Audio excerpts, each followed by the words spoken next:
Welcome to the Digital Marketing News. I'm Tiffani Allen. And with your first story this week, I am Joshua Nite. I like to add just a little bit of gravitas, like take up a little more space, really.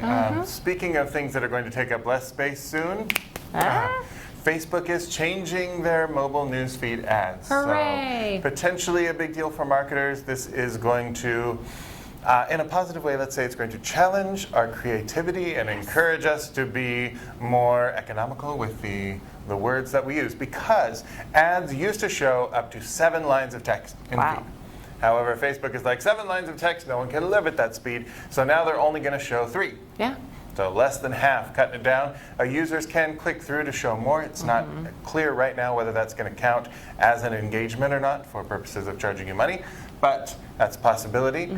The other thing that we need to be aware of is photos and videos are going to be cropped to a 4:5 display ratio, so that's a little bit more narrow than what we're used to, going to show a little bit less of your image. So keep your information in the middle of your image, which you should have been doing anyway, and you shouldn't have any trouble with that, and just make your words, make every word count. Yeah. That's what we got. These changes are scheduled to hit on August 19th. We should point out that Facebook has not officially announced them, but the people who have been experiencing them and testing them are making that claim. So if it doesn't happen, blame them. Yeah. There's nothing wrong with making your ads more compelling and shorter, ever. So no one's going to be mad about that. You know, there's more social media news in this world. There's more than just Facebook. Okay, well, is there really? Kind Well, of. tell me. So Twitter, you guys remember that from last week's Twitter. news.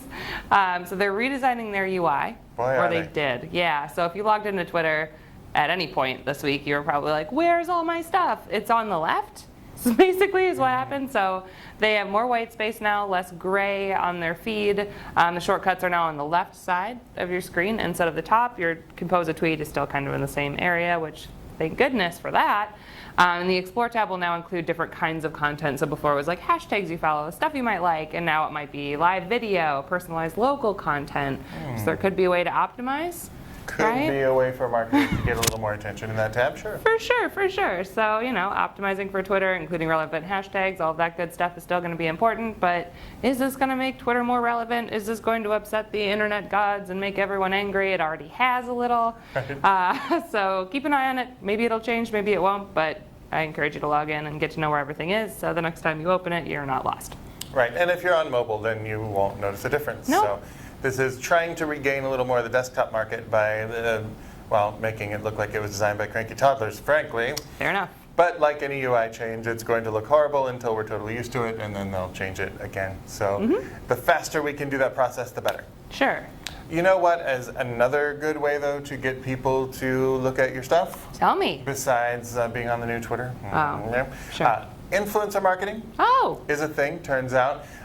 When we talk about influencer marketing, I always find it fascinating to see what the B2C world is doing there, because we have a different take, and I'll talk about that in a second. But first, I read a lovely report on influencer marketing, and they said that spend on B2C influencers is growing ever so slightly by 83%. Oh, that's a little bit. Year over year. Right. Brands spent a total of $442 million. That's worth $2 million in Q2. I feel like a walrus. But so these are B2C influencers. They're primarily on Instagram. People are still hucking money at them, regardless of how many op-eds there are about the death of influencer marketing. So this is despite the fact that, of course, there are some troubles in this growing industry. There's fake followers. Sometimes as much as 50% of an influencer's followers might be bots. Yikes. B-O-T-S or B-O-U-G-H-T, possibly both.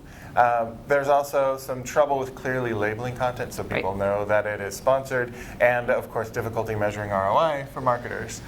So even though all of those things are true, the influencer market is booming, but we at TopRank Marketing, we do B2B influencer marketing, we approach it a little differently. Sure do. We think of it not as paying a celebrity for an endorsement, which is basically what these things are, but finding people who are relevant to your audience, are respected by your audience, have the ability to move your audience, and we want to find those people and co-create content with them that we're both going to want to share. And when we do it right, everybody wins, and we're not just kind of chucking money at people. We're developing relationships that can last quite a long time.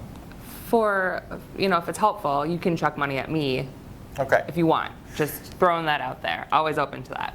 Okay, well, I don't carry cash, so it would just be like, throw the debit card and then come pick it up. And What's throw your it. PIN? Right. Okay, great. But you know what influencer marketing is really good for? What? Brand awareness. That's true. Oh my gosh. So a new survey from Marin Software shows that the top priorities for marketers this year are increasing brand awareness and enhancing customer experience. Ooh. Yeah, so that makes sense, making folks aware of your brand, but also in a good way, right? So 20% of respondents say they are embracing omni-channel marketing and social media. Okay. They're optimizing paid search. That's their top priority for the year. About 19% said that. But when it comes to digital ad spend, paid search was the winner, reporting 40% of all ad spend budget. In comparison with social media, paid social is about 20% of that budget. Oh, okay. And that's followed by display, YouTube, mobile, and Amazon, which is kind of funny because display, YouTube, and mobile could all be run through paid search. Oh. Right. So you know these things. I don't know these I've been on things. the internet Yeah. once. But it's interesting that Amazon is creeping into this, and it is before other. So e-commerce ads are strictly almost Amazon ads. There was no mention of Google Shopping in this report. But something to think about as you're trying to reach your audience. Paid search is taking up quite a bit of that budget, that space. That might make it more competitive. You might need to think about increasing that budget, but also thinking about other channels that maybe aren't so competitive, where people still are, like Twitter. Or Instagram, if you happen to be a lifestyle influencer. Fair enough. Yes. But if you're trying to target a B2B audience, you know what you really have to do that you may not have thought you had to do before? No. Personalization. Got it. I should have said, you, Tiffani Allen, what do you feel like you need to do? Because then you would feel like I was speaking directly to you. And you would be. People tend to like that. And Yeah. it turns out the people who buy stuff over B2B are people. What? Yeah.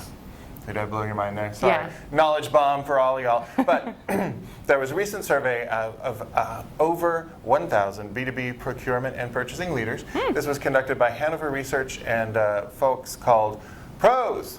Must be great. Yeah, PROS, all caps. So pros. They found that 64% of these folks would switch to a vendor that offers real-time personalized pricing. So pricing is important depending on your shopping history, depending on your demographic. 60% said personalizing offers gives them more value from vendors. And the big one, though, is over half would pay higher prices for tailored product and service recommendations. So people are seeing the value of being more relevant, and that falls directly to marketing, I feel. I agree. 93% of these folks. That's a lot. Yeah, that is a lot. So they at least desired personalized pricing and incentives. Around like 40% said they need it. Okay. As a side note. It's a want. It's at They least a want. need it. It's Yeah. right. It's at least a want. 92% said that they want personalized recommendations. So not just pricing, but recs as well. About the same there, so they need it. One challenge for personalization is that only 30% are making more than half of their purchases on digital platforms. Oh. So you still do require some human soft skills if you're going to be making Right. personalized recommendations really hard in to- B2B sales. It's hard to personalize a paper catalog versus like a website, so that's definitely a challenge. Fair enough. Here's your brochure, Stan. Just yours. Yeah, that's a little easier online, but the number is growing. So a couple years ago, it was about 15%. Oh, okay. Folks are making those purchases online. Now we're up to 30 in these 2 years, and then within the next year or so, 2 years, we might be up to 44% even. We don't know. And so I think we're the heading estimate. towards that tipping point. Yeah, where absolutely. most B2B purchases are going to be happening online, which is great because that's where we have all the data and we have all the information to help these people to their purchase decision. Very true. All right, well, that is all the digital marketing news we have for you today. We'll be back with more news next week, except for me. I'll be on vacation on a boat in the sun. Oh my gosh. But if you need more in the meantime, you can follow TopRank on Twitter at TopRank or me at Tiffani_Allen. Great, and you can find me on Twitter at NiteWrites, that's NITEWRITES. Because I do have a sense of duty and loyalty, I will be here with you next week regardless, even if I have to be here by myself, and then afterwards I will be behind Tiffany's boat with a little harpoon to puncture it. Fair enough. But That's not how boats work. nobody heard that. But you can also subscribe to at TopRank, you can subscribe to the blog, and you can subscribe right here on YouTube. Should you happen to be on YouTube right now, hit that button and we'll get some more content for your eyeballs soon. And we'll see you next week. Thanks for tuning in. Bye.